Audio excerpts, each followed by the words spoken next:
Bismillahirrahmanirrahim. Assalamualaikum warahmatullahi wabarakatuh.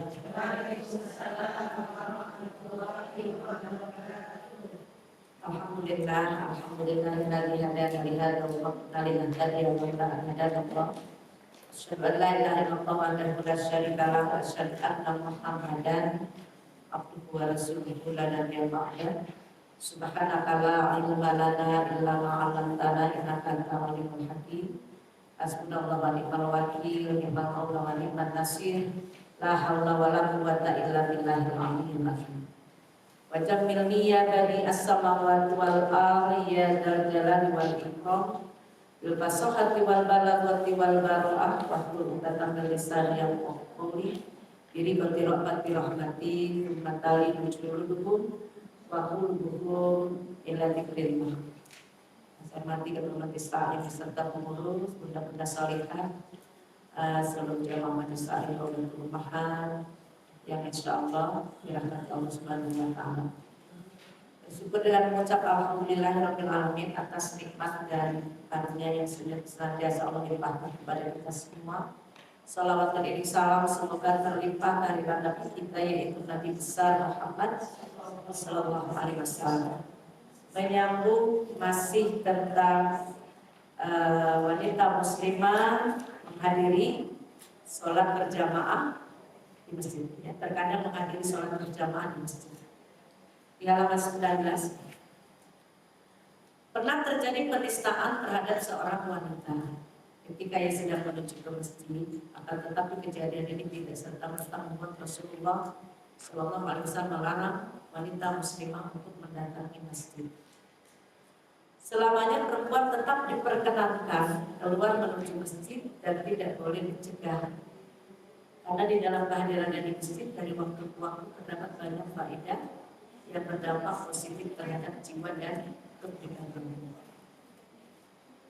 Wa'id al-Kindi meriwayatkan bahwa ada seorang wanita yang direnggut kehormatannya oleh seorang laki-laki di dalam kegelapan malam di waktu subuh. Saat ia hendak melaksanakan sholat subuh berjamaah di masjid, perempuan tersebut meminta tolong kepada laki-laki yang melintas sehingga laki-laki yang melakukan perbuatan nista kepadanya pun kabur.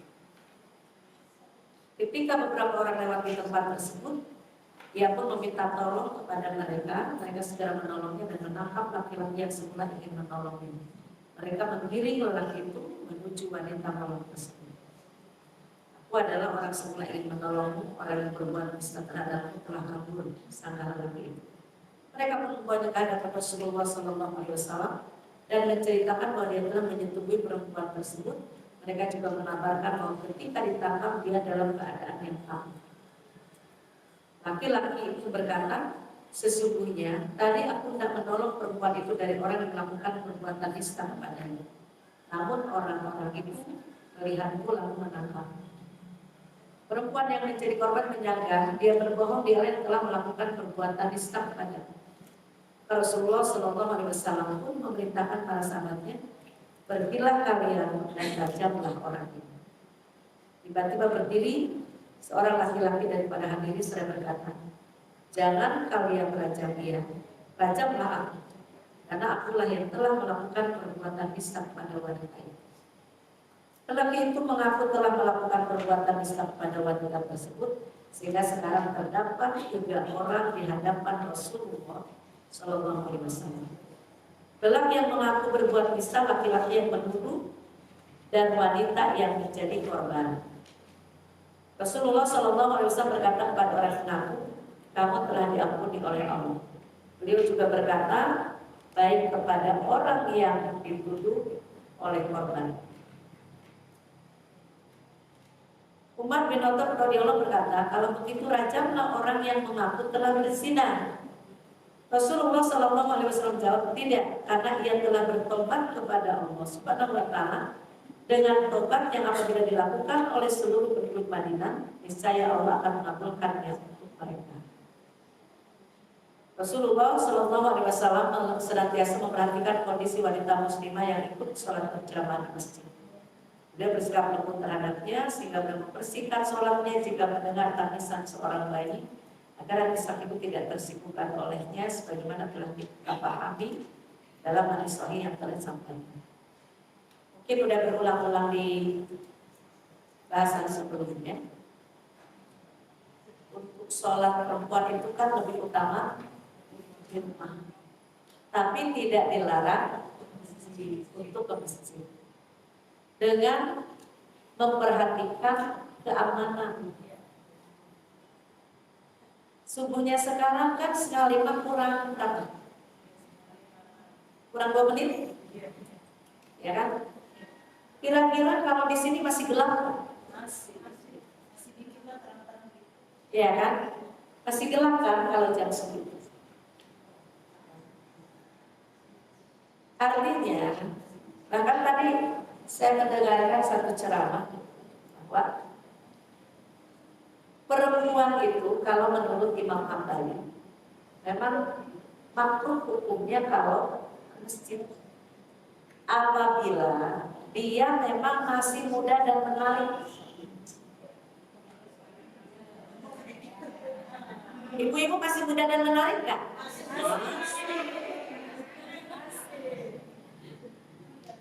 Karena kisah yang tadi yang barusan saya baca itu apa namanya, resikonya khawatir ada orang yang berpenyakit dalam hatinya, dalam keadaan tidak beriman, sehingga ketika melihat seseorang, terlepas itu dia mau ke masjid atau bukan, ketika seseorang tadi, yang laki-laki tadi itu melakukan perbuatan nista kepada perempuan, padahal perempuan itu niatnya mau kemana? Mau ke masjid. Dan kalau mau ke masjid, menor nggak dandanannya? Terbuka nggak pakaiannya? Mereka pasti berpakaian sholat, sudah bermukena dari rumah kan kalau untuk sholat subuh pastinya. Kenapa bermukena dari rumah? Karena siapa tahu dalamannya cuma daster kali satu, bangun bobo. Memungkinkan nggak? Memungkinkan nggak pakaiannya? Ayo, emang kalau bobo pakaiannya lengkap begini, pakaian muslimah. Makanya langsung pakai mukena. Apalagi kan kalau mau pada terawih aja dipilih mukenanya aman, bajunya yang kadang-kadang pendek. Dari rumahnya pakai mukena kadang habis katanya gerah. Tapi kalau sekarang kan mesin-mesin sudah ber-AC. Rata-rata mesin ber-AC. Cuma kalau tarawih tetap aja perempuan itu di belakang, penuh di depan, penuh di dalam ini, pasti di belakang. Gak kebagian AC kan? Makanya cari pakaiannya yang adem dan seksi.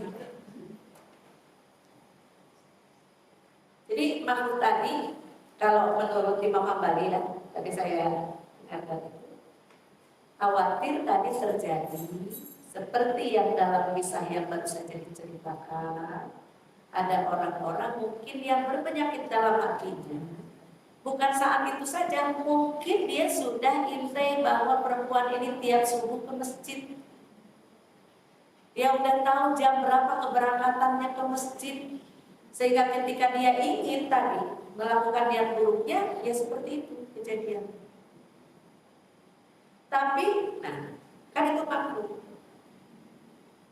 Bisa menjadi boleh, kan sebenarnya hukumnya boleh tadi kan, nggak boleh dilarang kan? Kebolehannya ini jika satu sudah tua, berarti nini. Permasalahannya ngomong nenek-nenek nih, nenek-nenek cucu-cucu, ya kan? Kategorinya udah nenek-nenek, tapi masih menarik nggak?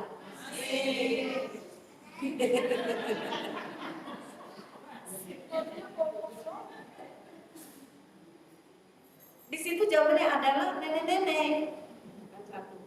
Syarat keduanya diizinkan oleh suaminya. Nah, kalau di saya tuh, saya juga nggak pernah ke masjid sholat subuh, pasti di rumah. Rata-rata yang udah pada sholat ke masjid itu nini berangkatnya bareng dan aki-aki. Mereka berangkat mana?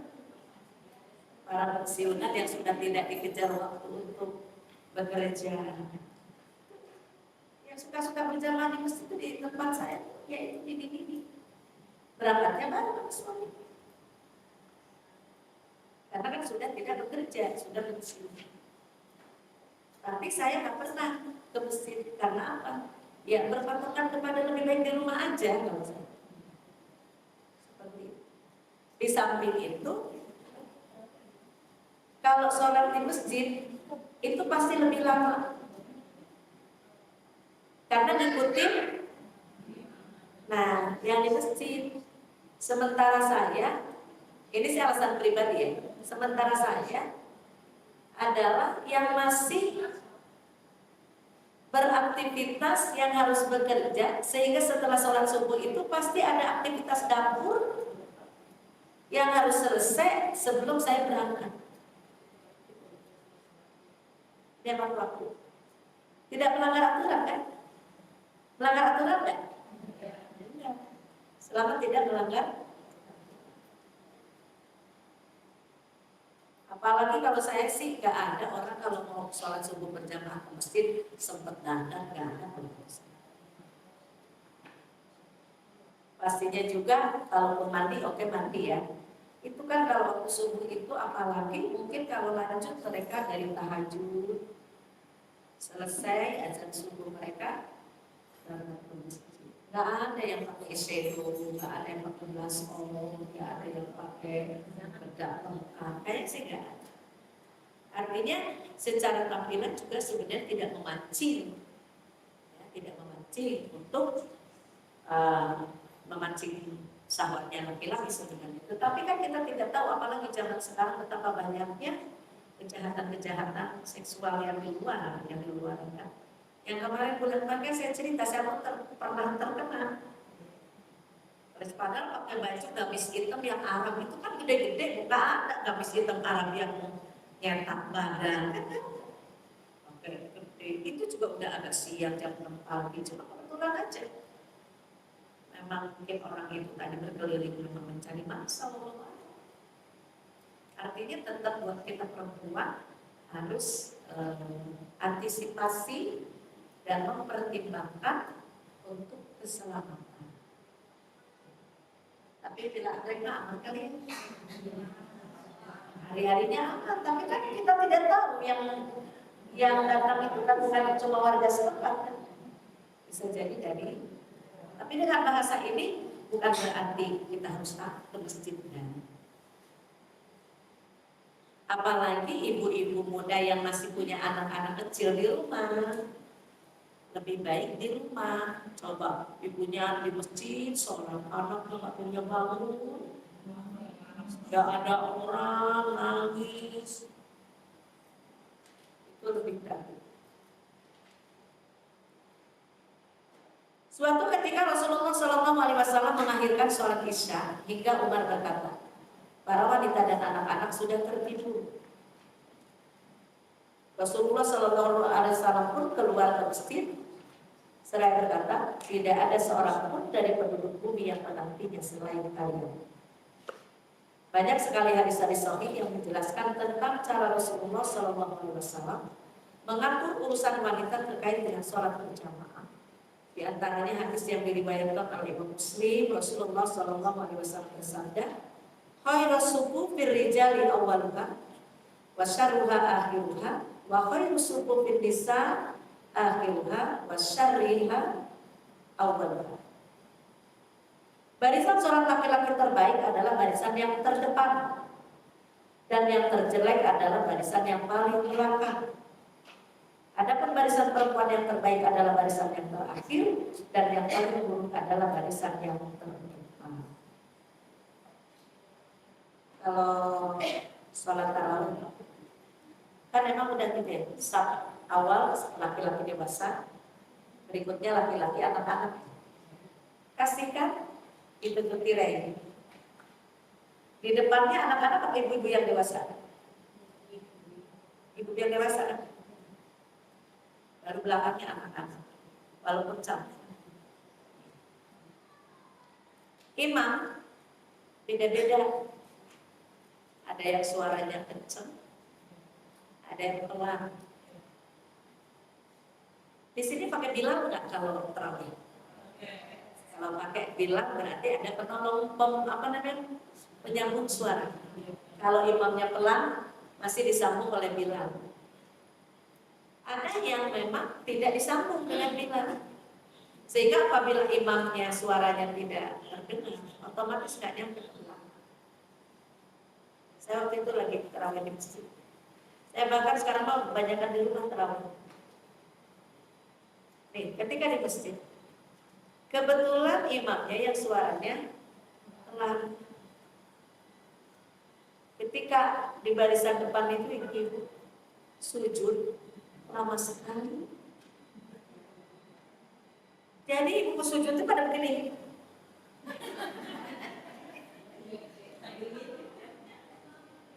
Karena nggak kedengeran. Dan ngintipnya itu akhirnya kan jadi pada itu. Rumah suara jadi kita pada ngintip. Bukan cuma begini, tangannya buka tirai.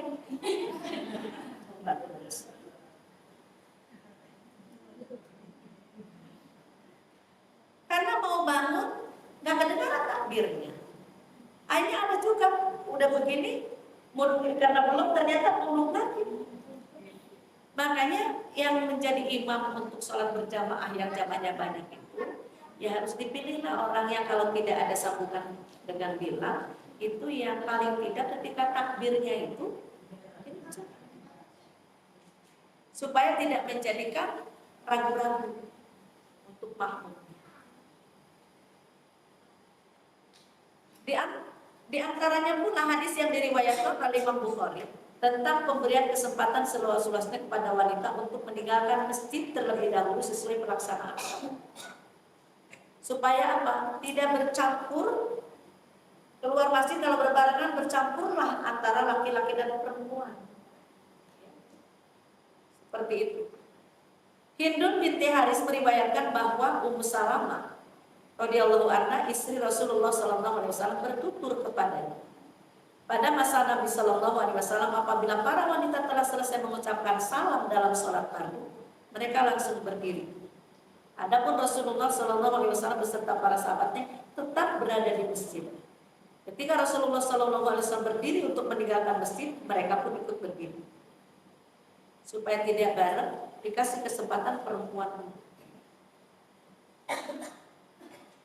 Kita lihat kalau di Masjid Nabawi, kalau di Masjid Nabawi laki-laki dan perempuan terpisah. Tapi di Masjidil Haram bareng kan? Masuk masjid bareng, keluar masjid bareng. Bahkan ada kalanya laki-laki sholat di belakang perempuan. Terjadi kan kayak gitu? Gimana tuh hukumnya?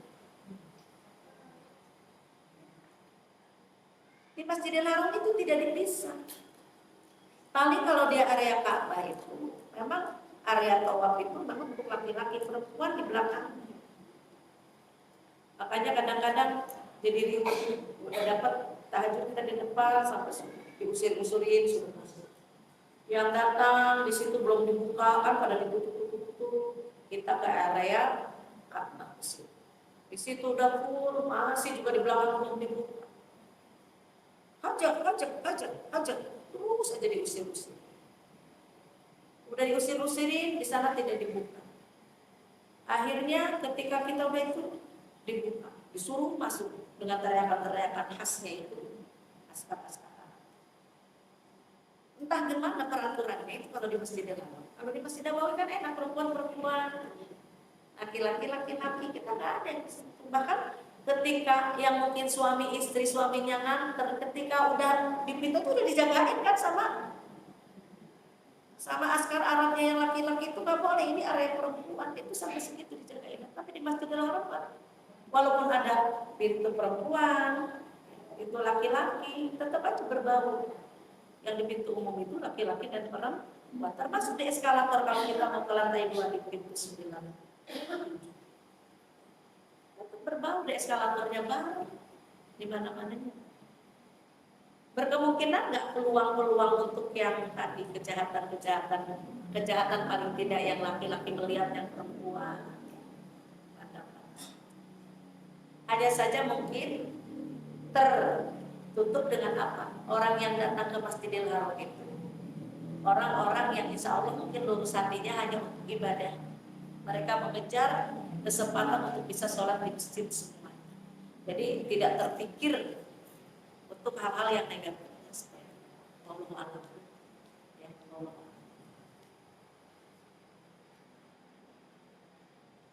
Sahal bin ini. Di antaranya pula hadis yang diriwayatkan oleh Imam Bukhari dan Muslim tentang tata cara wanita dalam menegur kesalahan imam, yaitu dengan cara bertepuk tangan.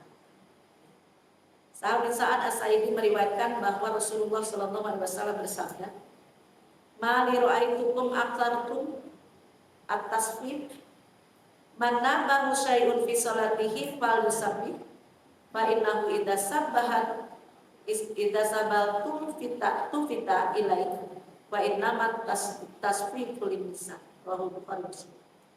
Mengapa aku menyaksikan kalian banyak bertepuk tangan? Barang siapa mengalami sesuatu dalam sholatnya, hendaklah ia membaca tasbih subhanallah. Sebab apabila bertasbih akan diperhatikan sesungguhnya bertepuk tangan adalah untuk para wanita. Jika imam melakukan kesalahan, makanya kan sebenarnya aturannya imam di depan, saf di belakang imam itu yang pengetahuannya di bawah imam. Sehingga apabila imam melakukan kesalahan, dia paham. Kan kalau imam kesalahan itu negur biasa dengan kalau laki-laki mengucapkan subhanallah. Jadi kalau ada ucapan tersebut, imam harus paham bahwa ada kesalahan yang dilakukan oleh dirinya. Kalau makmum perempuan menemukan tangan kanan ke punggung tangan kiri. Ini isyarat bahwa imam melakukan kesalahan. Kenapa harus yang lebih paham tadi? Jika terjadi sesuatu yang lebih dari itu, bukan hanya kesalahan bacaan dan lain sebagainya, tetapi jika terjadi sesuatu, misalkan imamnya sakit, imamnya pingsan, imamnya meninggal, ada nggak orang yang lagi imamin meninggal? Maka orang yang di belakang imam itu harus mengambil alih posisi itu. Berarti orang yang harus bisa menggantikan. Jadi bukan hanya sekedar harus di depan, tetapi mereka adalah orang-orang yang paham tentang itu. Dari segi apa? Pengetahuannya, bacaan Al-Qur'annya, kan?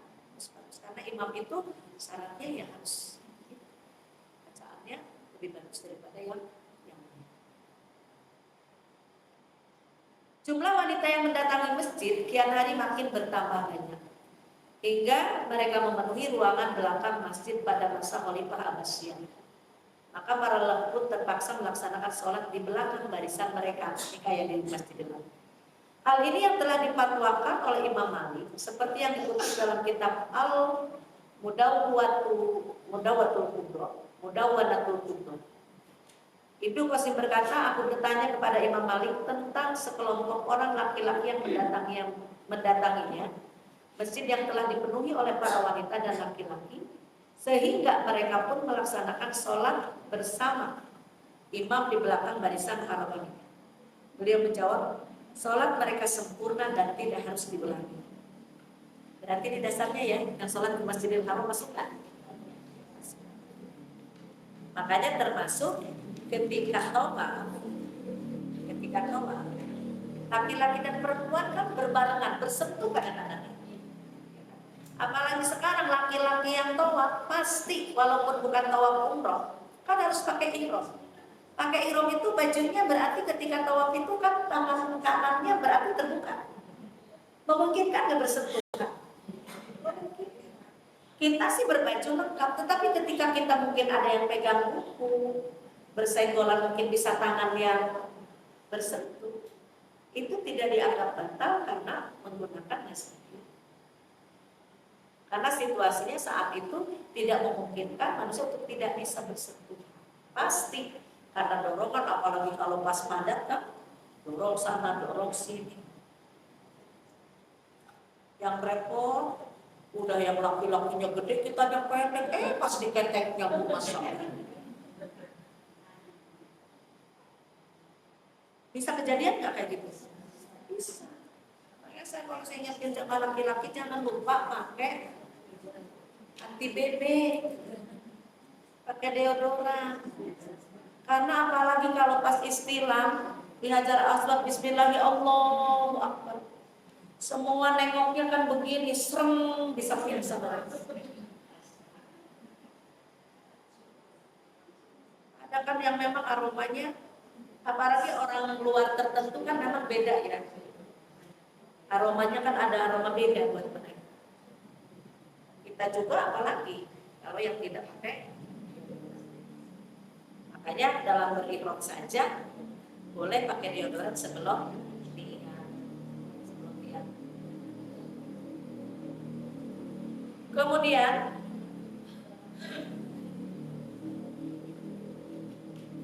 mana tadi saya sampai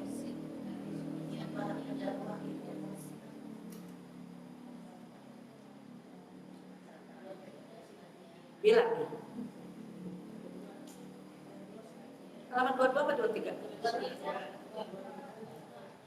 Udah 23 kan? Masih 22? 22.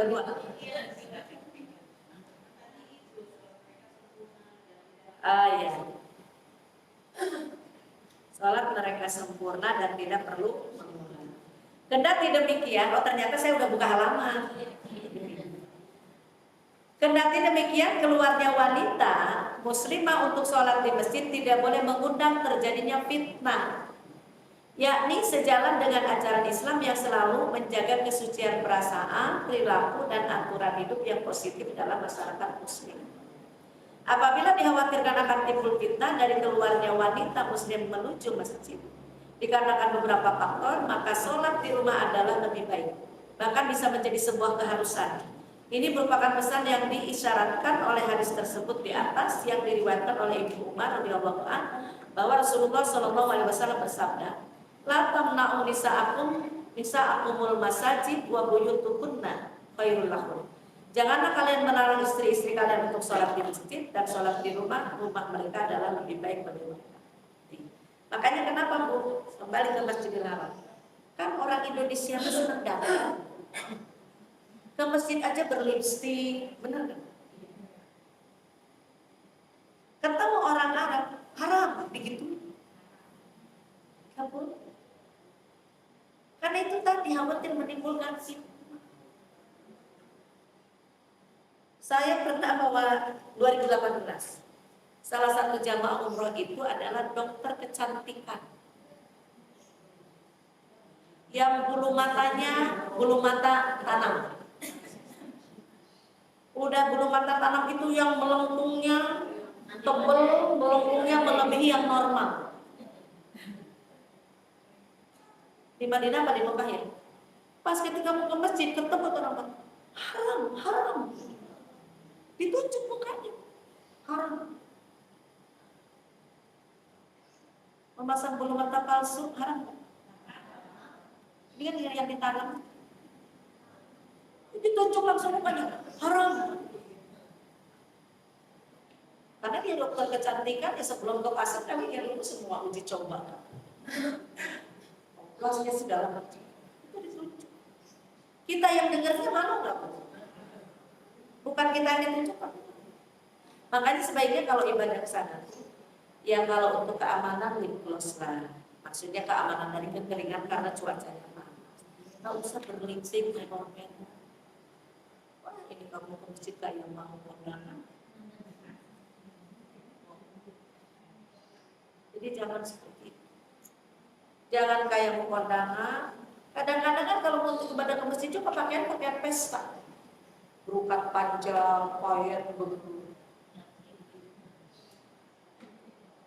Jadi kalau pakaian ke masjid memang ayatnya di surat Al-A'raf ayat 31, pakailah pakaianmu yang indah ketika memasuki masjid, tetapi sesuaikan. Maksudnya pakaian yang indah tuh yang bagus, yang layak, yang tidak jelek.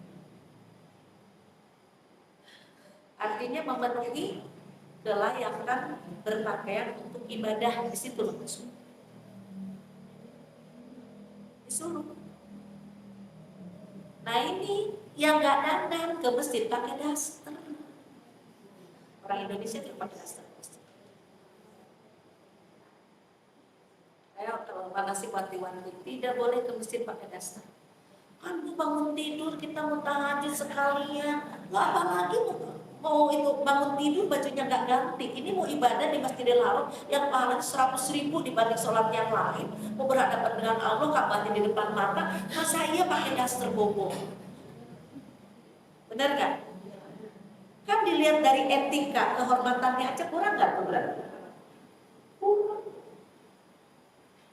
Mau ketemu anggota dewan, mau ketemu Pak Lurah, Pak Camat aja, tapi yang kita yang pilih yang mana? Masa mau ketemu Allah di rumahnya Allah, ya, berpakaian ya bukan pakaian untuk ibadah.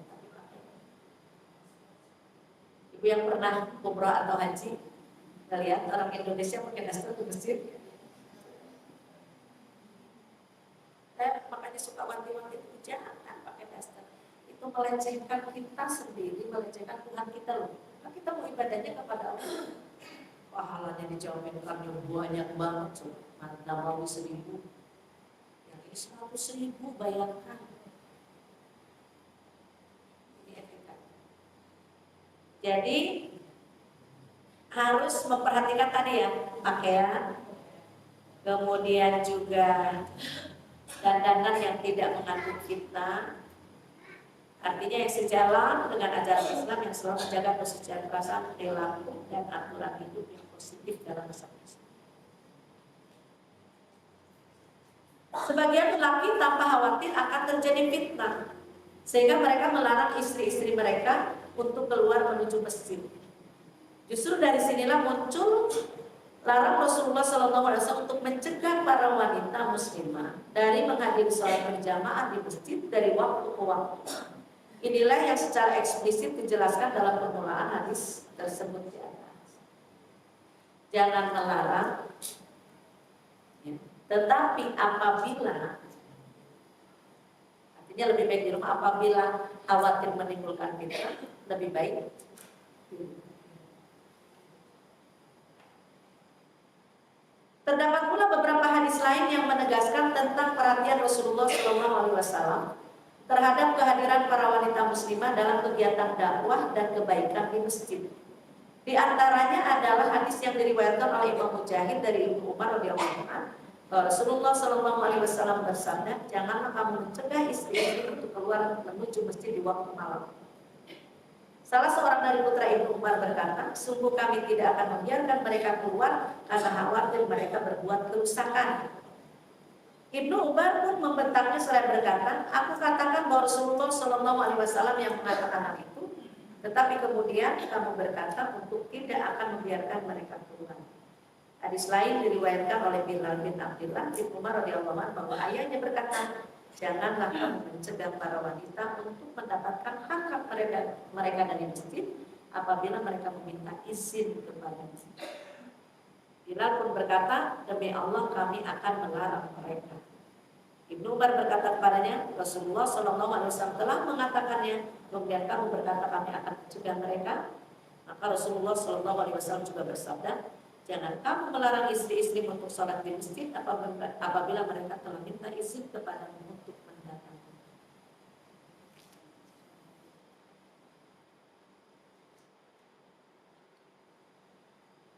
Janganlah kamu mencegah hamba-hamba wanita Allah untuk mendatangi masjid-masjid. Di kampung saya dulu, kalau majlis taklim itu kan kiai yang ngajarin itu. Maksudnya kalau kiai kan laki-laki, jamaahnya kan emak-emak. Pak kiai itu kalau ngajar nggak pernah kayak begini. Ada di satu ruangan ditutup gorden, jadi yang kedengaran oleh ibu-ibu suaranya semua. Jadi nggak pernah tuh Ustadz bertatap muka dengan jamaah perempuan. Kalau sekarang bebas kan? Larangan itu kenapa? Dalam rangka mengantisipasi, karena banyak jamaah perempuan yang mencintai Ustadz, naksir Ustadz. Coba perempuan kalau anak-anak ceramah, Hilman ceramah, Koh Dennis Lim ceramah, yang muda-muda yang ganteng-ganteng. Ada nggak? Tertutup kemungkinan nggak di antara mereka yang punya perasaan?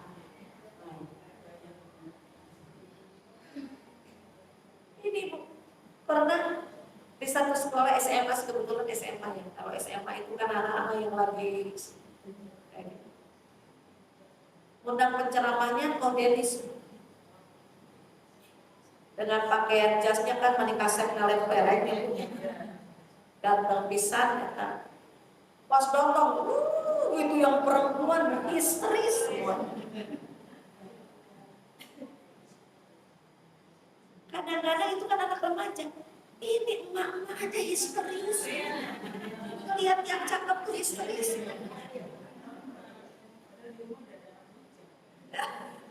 Ya, ini seumuran anaknya kan. Jadi hal-hal yang kayak begitu tuh kenapa kalau di sini kan suami-suami melarang istrinya ke masjid itu. Padahal Rasul jangan melarang kata Rasul, tapi suami-suami apa? Kekhawatiran yang tinggi. Makanya kita perempuan-perempuan ini kalau memang sudah diberikan keleluasaan menghadiri majlis ada di masjid, harus bisa menjaga amanah ini dengan sebaik-baiknya. Jangan merusak kepercayaan. Jangan merusak. Jadi kalau berangkat dari sini setengah 4 sampai jam 5, jam 5:15 sudah pulang, langsung pulang ke rumah, nggak pakai kemana-mana lagi. Yang banyak menjadi tidak dapat izin itu di masjidnya cuma sampai jam sekian, nyampe rumahnya jam sekian, karena ada tambahan-tambahannya. Ngebasuh dulu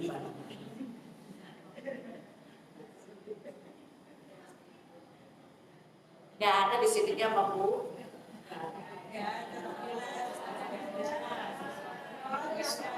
Komitmen sesuai.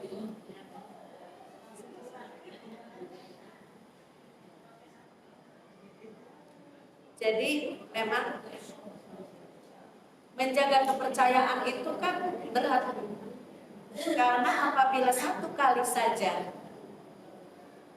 dirusak, maka seumur hidup kepercayaan itu tidak akan kembali 100%. Yang paling gak enak lagi kan, wah, waktu itu siapa? Ustazah selingkuh sama supirnya. Memalukan. Tapi terjadi. Kenapa? Yang titik tresno kali tiap hari pergi. Allah dijawab, Ustazah juga manusia.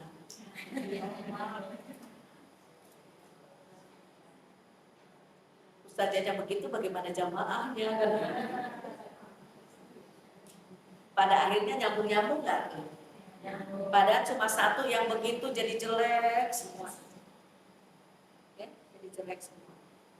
Nah ini artinya ke masjid pun begitu. Makanya syaratnya tadi kalau yang imam kembalikan ya ke masjid kan ada nenek, kalaupun itu tidak berdandan yang bisa menimbulkan fitnah. Terus juga harus atas izin suami.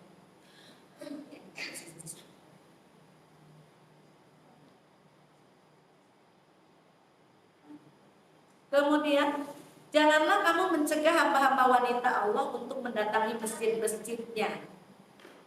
Apabila istri-istrimu meminta izin kepadamu untuk pergi ke masjid, maka izinkanlah mereka. Ini hadis-hadisnya kan sahih semua, Bu.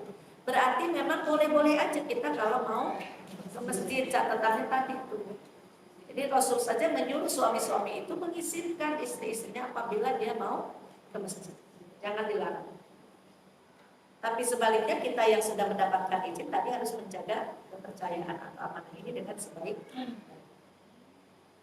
Kehadiran wanita muslimah dalam sholat jamaah kaum muslimin hukumnya adalah mubah atau dibolehkan. Bahkan memiliki beberapa kebaikan dengan beberapa syarat. Di antaranya yang terpenting adalah ia tidak menggunakan wewangian dan tidak berhias diri. Perempuan tidak boleh memakai wangi apabila akan keluar rumah. Apalagi sampai begini. Kalau si A lewat, ada seorang yang lewat, orang pun begini, pasti si A. Dia bisa ngedetek yang lewat itu si A karena apa? Sudah dari aroma parfumnya aja, sudah menjadi ciri khas. Itu tuh yang nggak boleh. Terus kapan dong kita pakai parfum? Ya, berparfumlah ketika kita bersama pasangan. Jadi ini mah keluar wangi, di rumah bau banget. Bau banget. Ini minyak wangi kayaknya udah pada ganti semua pakai fresh air, geliga. Jangan aja minyak tawon.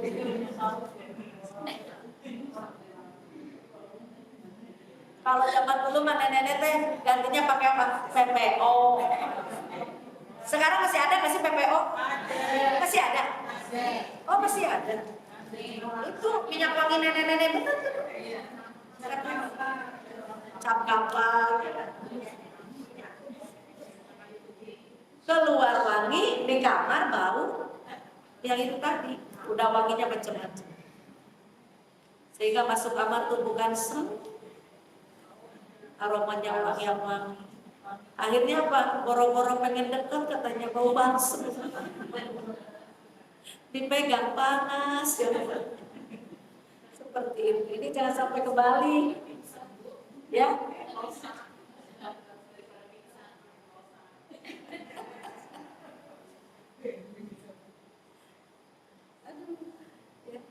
Nah ini tadi, jadi perempuan tadi tuh ya, syaratnya tadi tidak berhias ya, yang bisa menimbulkan fitnah, kemudian tidak memakai wewangian yang sangat tajam sehingga mengundang. Jadi kalau dia lewat itu orang tuh sampai tercium. Berarti alternatifnya mungkin bisa pakai yang itu aja. Berarti kalau kita keluar sekedar menghilang mengubah. Kan tidak ada aromanya ya. Semprot-semprotnya kalau kita mau tidur. Jangan terbalik, posisi jangan terbalik. Keluar wangi di dalam. Sama-sama wangi tapi wanginya ya disiasatin gimana? Karena larangannya begitu, ya. Bukan tidak boleh, tetapi harus menjaga persyaratannya tadi. Zainab As-Saqafiyah meriwayatkan hadis dari Rasulullah SAW. Beliau bersabda, "Idza sahidat indakunnal isya'a fala tatayyib tilkal laila." Apabila seorang dari kamu para wanita menghadiri sholat isya berjamaah, hendaklah ia tidak menggunakan wewangian pada malam itu. Apalagi sholat isya itu udah waktunya mengarah ke tidur. Sangat banyak hadis yang melarang wanita untuk memakai wangi-wangi, minyak wangi ketika ia keluar menuju masjid. Di antaranya adalah sabda Rasulullah SAW, "Idza sahidat idza kunnal masjidah fala tamassu fala tamassa tiban." Apabila seorang dari bunda mendatangi masjid, janganlah ia memakai minyak wangi. Juga sabda beliau, "Ai mamra'atin asobat bakhuran fala tashhad ma'anal isya al-akhirah." Siapapun wanita yang memakai minyak wangi, maka ia tidak boleh menghadiri sholat isya yang diakhirkan bersama kami. Jadi Nabi kan dari hadis yang sebelumnya pernah mengakhirkan sholat isya supaya perempuan-perempuan itu tidak ke masjid. Maka ketika udah kenapa belum sholat isya, oh para istri sama anak-anak sudah pada tidur baru sholat isya. Nah ketika sholat isya itu kalau perempuan di masjid jangan pakai wangian, karena itu waktu-waktu menjelang mau tidur sehingga khawatir menimbulkan atau membangkitkan. Ada pertanyaan sampai sini? Kalau nggak ada lanjutnya. Satu lagi. Wanita muslimah menghadiri sholat hari raya. Ada dan cakep nggak? Iya. Bajunya, selopnya, mukenanya, harus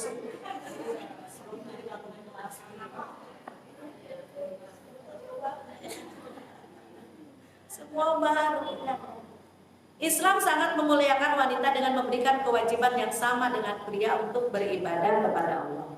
Bahkan Islam memotivasi para wanita untuk menghadiri pelaksanaan sholat hari raya Idul Fitri dan Idul Adha, agar mereka ikut menyaksikan kebaikan dan undangan seluruh kaum muslimin. Bahkan kalau sholat Idul Fitri Idul Adha itu anak-anak aja dibawa kan. Wanita haid saja hadir. Disuruh untuk hadir. Tidak sholat tapi cukup hadir.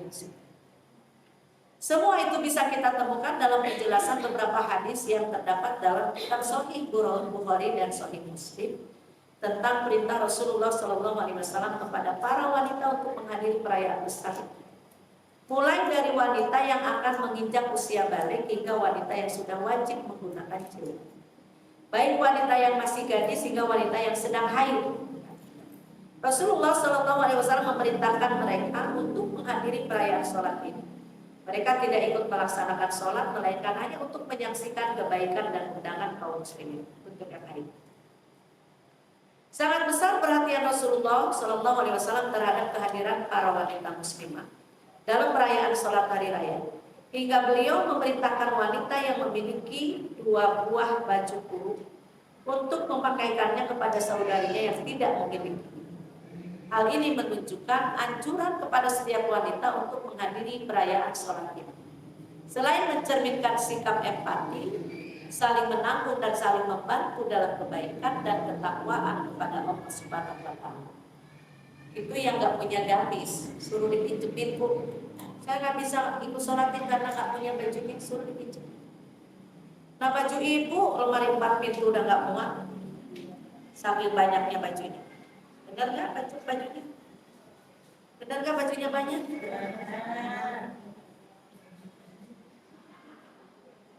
Untung sekarang seragamnya udah jarang ya. Sekarang majelis taklim seragamnya udah lebih hemat. Pokoknya baju hitam kerudungnya aja beli baru ya, baju putih sama hitam itu 2 warna aja udah punya, alhamdulillah. Tinggal kerudungnya dimacam-macamin. Kalau kerudungnya murah ya. Tidak membebani jamaah. Karena apa? Katanya banyak keluhan dari bapak-bapak. Kenapa ibu-ibu ngaji itu kebanyakan seragam? Kata saya itu kan yang seragaman aja yang enggak juga kamu. Enggak wajib.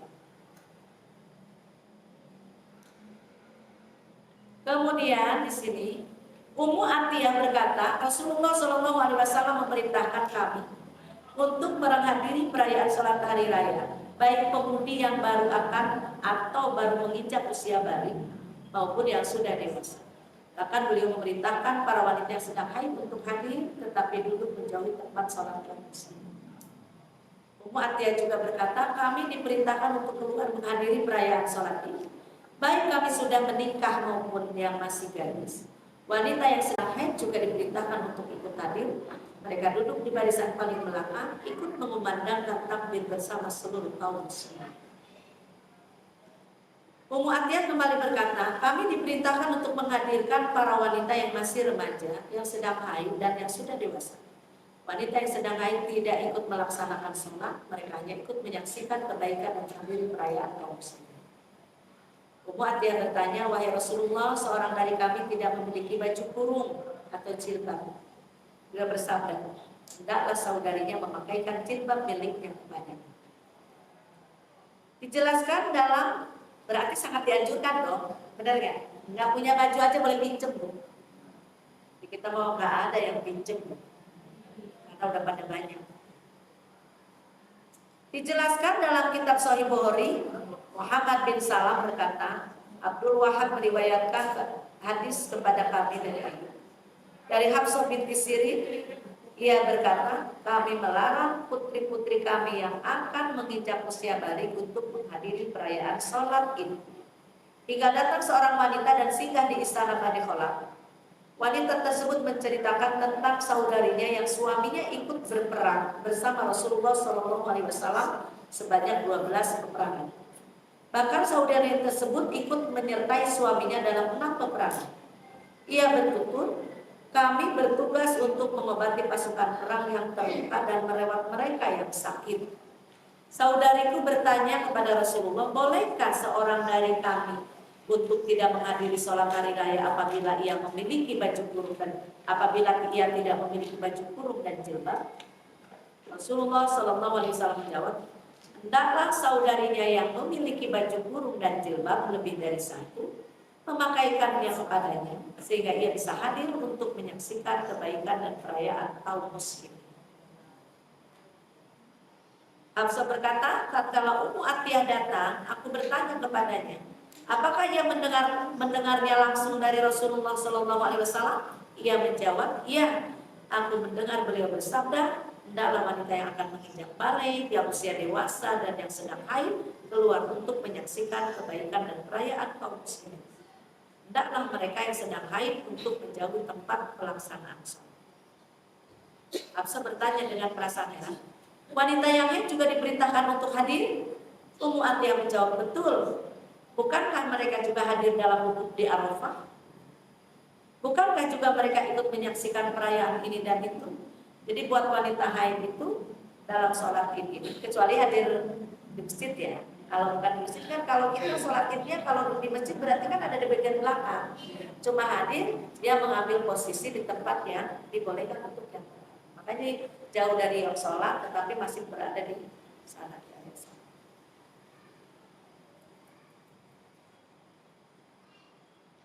Ummu Atiyah terdapat pula riwayat Ummu Atiyah yang lain dalam kitab Sahih Bukhari. Beliau berkata, kami diperintahkan untuk keluar pada hari raya ini, hingga kami pun mengeluarkan para gadis dari rumah-rumah mereka, hingga kami juga mengeluarkan para wanita yang sedang haid. Mereka duduk di barisan paling belakang, mereka mengumandangkan takbir dan memanjatkan doa yang diucapkan oleh kaum muslimin. Mereka semua hadir untuk mengharapkan keberkahan dan kesucian hari itu. Dari malam Idul Fitrinya kan kita disuruh memperbanyak mengumandangkan takbir. Jadi buat yang haid, mereka tidak sholat, tapi memperbanyak takbir, termasuk zikir dan doa. Hadis-hadis sahih tersebut di atas merupakan dalil yang sangat jelas tentang perhatian Rasulullah SAW terhadap upaya menyadarkan pemikiran dan perasaan para wanita muslimah. Karena itu beliau memerintahkan mereka semuanya untuk keluar, termasuk wanita yang sedang haid. Padahal ia tidak diwajibkan melaksanakan sholat dan tidak diperkenankan untuk mendatangi tempat sholat. Akan tetapi Rasulullah SAW mengeneralkan, general ya kalian, mengeneralkan, perintahkan, apa yang benarnya Bu? Mengeneralkan, bukan mengeneralkan. Tulisannya mengeneralkan ya. Mengeneralkan perintah kepada seluruh wanita agar mereka ikut serta dalam pelaksanaan sholat hari raya, ikut menyaksikan kebaikan dan undangan kaum muslimin, serta ikut mengumandangkan takbir dan doa bersama mereka. Di samping itu, agar mereka juga ikut memahami dan berempati terhadap problematika umat Islam yang disampaikan oleh imam di atas mimbar setelah pelaksanaan sholat id. Jadi, kalau sholat id itu khutbah dulu apa sholat dulu? Sholat dulu. Setelah selesai sholat, kemudian khutbah. Kalau sholat Jumat kan khutbah dulu. Ini banyak yang belum paham. Disangkanya setelah sholat selesai. Nah, khutbah itu masih satu rangkaian dengan sholat. Sehingga ketika khotib sedang mengumandangkan khutbah, maka seluruh jamaah tidak boleh ngobrol, tidak boleh ngomong, diajak ngomong juga harus diam. Coba perhatikan sampai ini yang kemarin, setelah sholat ketika khutbah masih ada yang ngobrol nggak? Masih. Ngobrol, selfie. Padahal itu masih rangkaian ibadah. Kadang saya juga suka bingung gitu. Sholat itu kan kita sholat, di samping itu jamaah suka ngajakin ngobrol, nanya ini dan itu. Anak saya perempuan itu kan suka banget. Dia udah langsung mukanya berubah gitu. Sampai rumah baru, kenapa sih teman mama itu ngajakin ngobrol dulu? Ya kan mama juga nggak bisa melarang dia ngajakin ngobrol kan, mama diam aja kan. Padahal seringkali di majelis taklim sudah kita bilang khutbah itu satu rangkaian, maka tidak boleh ngobrol. Harus kita dengarkan sampai tuntas. Karena apa? Dalam khutbah itu kan berisi seruan, ajaran, tausiah, ya, yang sebenarnya itu ilmu buat kita. Mudah-mudahan nanti makin sering kita bicara begini makin paham orang. Jadi kalau khutbah itu kan, ini kadang-kadang udah sholat langsung dipeluk kena pulang. Pernah lihat ada yang pulang? Ibu-ibu pulang, kenapa? Nanti yang pulang sholat id harus disiapin makannya. Siapin makan. Kan makan udah kita siap sebelum berangkat sholat. Makanya untuk sholat Idul Fitri ini kan disegerakan makan. Sebelum berangkat sholat itu dianjurkan untuk sarapan dulu, untuk tidak puasa. Beda dengan Idul Adha. Kalau Idul Adha disuruh imsak, menahan diri. Kita berangkat jangan makan dulu, pulang id baru makan. Beda nggak aturannya? Beda. Ini pulang keburu-buru. Kenapa? Mau nyiapin ketupat. Padahal ketupat mah udah ada di meja ya. Dengan segala lauknya udah ada di meja. Kita sholat id sampai tuntas, sholat selesai, kemudian khutbah selesai dengan doa terakhir. Biasanya kan salam-salaman itu pulang. Baru kita. Jadi jangan sampai sama. Ketika khutbah itu masih banyak orang yang masih suka ngobrol. Sholat id kemarin tuh ada, nggak sampai ramai. Kan saya juga nggak bisa menunggu. Setelah sholat baru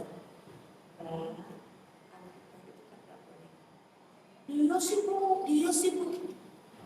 Artinya kenapa saya ngomong begitu? Mudah-mudahan tahun depan dia nggak melakukan hal yang sama.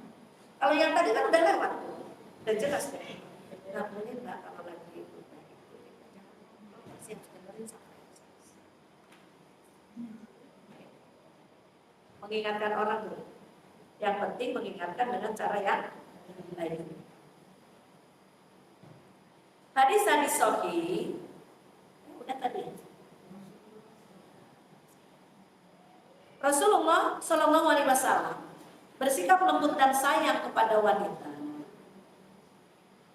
Beliau senantiasa memberikan penyadaran dan arahan kepada mereka bahwa beliau menyertakan mereka dalam tanggung jawab membangun masyarakat muslim. Beliau mengalokasikan waktu khusus dalam khutbahnya untuk urusan para wanita. Beliau pun mendatangi perkumpulan kaum wanita untuk memberikan ujangan dan nasihat kepada mereka. Bahkan beliau menjadikan peran ini sebagai kewajiban para pemimpin Islam. Hal ini bisa jumpai dalam hadis yang diriwayatkan oleh Imam Bukhari dan Muslim dari Ibnu Jurayj, dari Anto, dari Jabir bin Abdullah radhiyallahu anhu. Beliau berkata, Rasulullah Shallallahu Alaihi Wasallam berdiri pada hari raya Idul Fitri. Beliau sholat sebelum memberikan khutbah. Setelah itu dia berkhutbah di hadapan kaum muslimin. Selesai khutbah beliau langsung turun mendatangi kaum wanita dan memberikan nasihat kepada mereka. Beliau bersandar ke tangan Bilal yang ketika itu sedang membentangkan selendangnya, dan para wanita yang hadir melemparkan sedekahnya ke dalam kain tersebut. Ibnu Juraiz bertanya kepada Ato, apakah itu zakat fitrah? Ia menjawab, bukan, melainkan sedekah yang dikeluarkan oleh mereka secara spontan. Seorang wanita melemparkan cincinnya yang sangat berharga, kemudian diikuti oleh para perempuan. Tunggu, habis sholat id, sodako. Kalau zakat fitrah mah maksimal sebelum sholat id dikeluarkannya. Kalau setelah sholat id bukan lagi zakat fitrah. Coba ibu sholat id pakai kalung, pakai gelang, pakai cincin, dipakai semua. Pas ada bentangan itu dilempar semua tuh jadi sodako. Kayak gitu.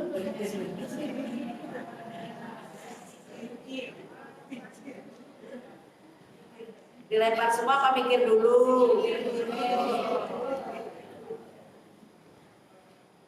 Makanya kan orang dipakai dalam rangka dimarahin sendiri ya. Makanya yang harus dijaga dari kita itu tuh baju baru, mukena baru, perhiasan baru. Gak ada larangan pakai, tetapi kita harus bisa menjaga untuk tidak punya rasa riak dengan atribut yang kita pakai. Kan saya pernah ditelepon sama jemaah, Bu Aisyah, emang nggak boleh pakai tas mahal? Boleh. Emang nggak boleh pakai perhiasan? Boleh. Tadi saya dengerin Ustaz ceramah katanya nggak boleh kalau pakai yang mahal. Soalnya apa?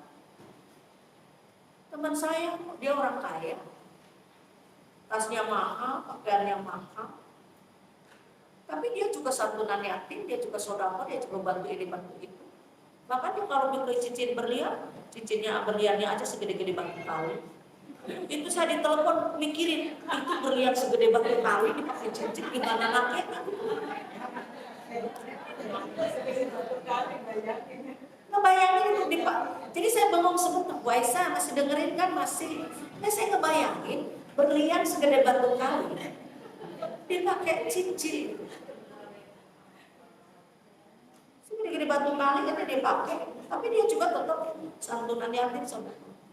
Itu kayak gitu. Sebenarnya Mbak boleh pakai tas mahal, boleh pakai berlian segede batu kali, boleh pakai yang selama bisa menjaga ketika atribut itu kita pakai tidak ada unsurnya. Udah selesai. Ibu mau pakai gelang keroncong selosin tuh, kalungnya berlapis-lapis dari yang pendek, sedang sama yang panjang juga boleh. Cincin yang mau 5 jari dipakein semua juga boleh.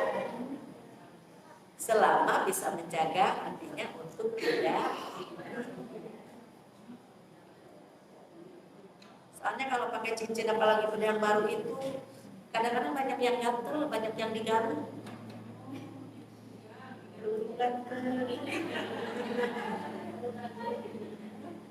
Itu saya ngomong begitu ada dasarnya. Saya kan dulu ngajar di Lipo Cikarang. Di Lipo Cikarang itu kan orang-orang kaya bukan? Orang kaya. Rata-rata suami-suami mereka tuh kan orang asing. Ketika habis ngaji itu pasti makan. Ada yang banget nih.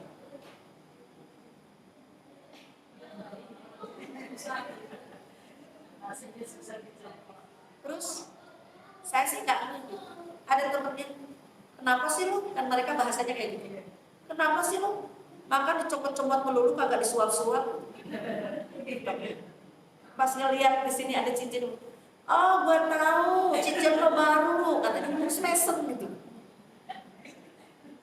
Mungkin akhirnya nyadar juga dia gue pakai cincin baru kalau gitu ya. Ini penyakit yang harus kita buat ya. Artinya pakai cincin boleh, pakai kalung boleh, pakai gelang boleh. Pokoknya pakai atribut-atribut itu boleh. Yang penting ketika kita memakai semua atribut itu, hati kita tidak ada unsur ria.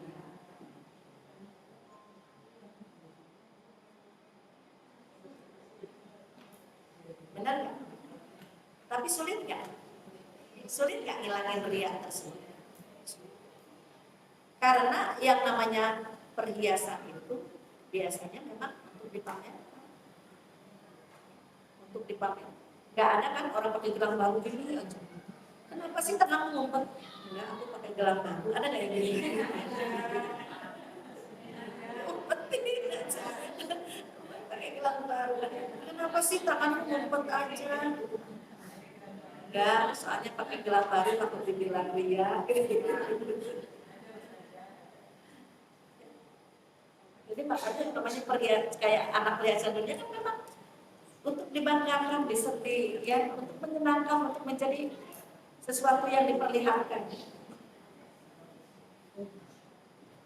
Ibnu Jurais bertanya kepada Ato, apakah itu zakat fitrah? Ia menjawab, oh bukan tadi udah ya. Ibnu Jurais kembali bertanya, wajibkah bagi seorang imam atau pemimpin sekarang ini untuk menemui para wanita untuk memberikan nasihat kepada mereka setiap selesai khutbah? Atau menjawab, ya, hal itu wajib atas mereka para pemimpin umat. Lalu mengapa mereka tidak melakukannya?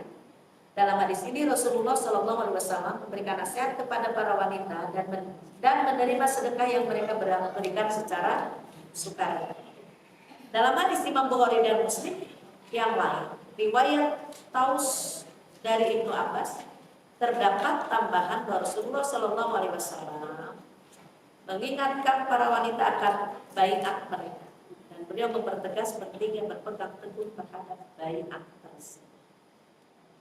Ternyata udah lewat jam 5. Apa nanti tas disambung bulan depannya. Sampai di sini dulu. Mudah-mudahan kita bisa paham bahwa wanita sholat berjamaah di sini di masjid itu dia boleh selama memenuhi persyaratannya, tidak berdandan yang bisa mengundang fitnah, tidak memakai wangi-wangian, dan harus atas izin, dan keberangkatannya ke masjid betul-betul untuk ibadah kepada Allah, bukan untuk yang lain. Demikian segala yang benar datangnya dari Allah, yang salah dari saya pribadi. Mohon dimaafkan apabila ada kesalahan.